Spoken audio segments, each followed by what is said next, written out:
रही हो अपनी बेटियों के तौर तरीके? क्या हुआ बहू, सुबह सुबह क्या कर दिया मेरी बेटियों ने?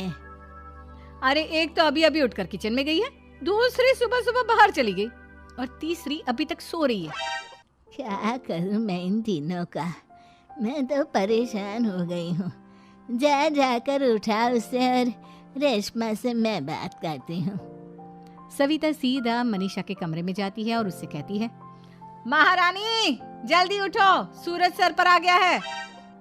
भाभी थोड़ी देर और सोने दो ना, मैं रात को लेट सोई थी, वो क्या है ना यूनिट टेस्ट चल रहे हैं। शराफत से उठती है या नहीं, या फिर पानी की भरी बाल्टी डालूं तेरे ऊपर? नहीं भाभी, मुझे बिस्तर में नहीं नहाना, उठती हूँ मैं। मनीषा जल्दी से उठकर बाथरूम में चली जाती है। सभी आराम से बैठकर नाश्ता कर रहे होते कि तभी रेशमा बाजार से हाथ में सामान लिए आ जाती है। रेशमा को देखते ही सविता उस पर बरस पड़ती है। लो आ गई महारानी, ऐसा भी क्या सामान लाना था जो सुबह आंख मलते ही बाजार की तरफ रवाना हो गई?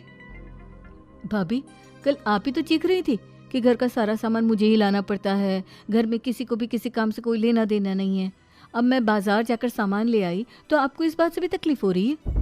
देख रही हो माँ जी, अपनी बेटी की जुबान कैंची से भी तेज चलती है।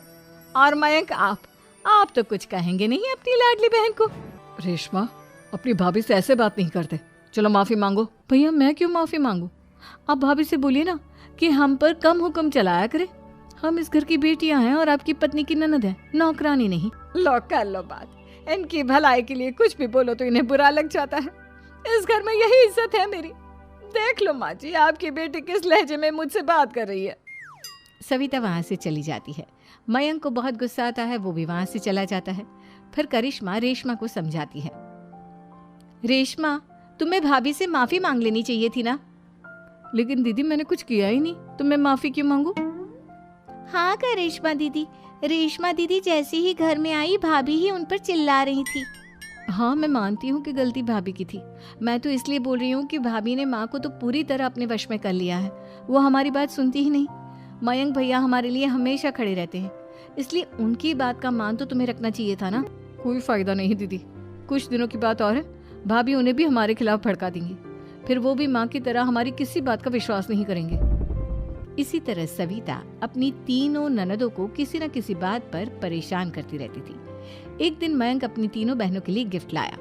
क्या रेशमा, ये तुम्हारे लिए हार का सेट, रेशमा तुम्हारे लिए सुंदर सी ड्रेस, और मनीषा तुम्हें किताबें पसंद है ना, तुम्हारे लिए किताबें लाया हूँ।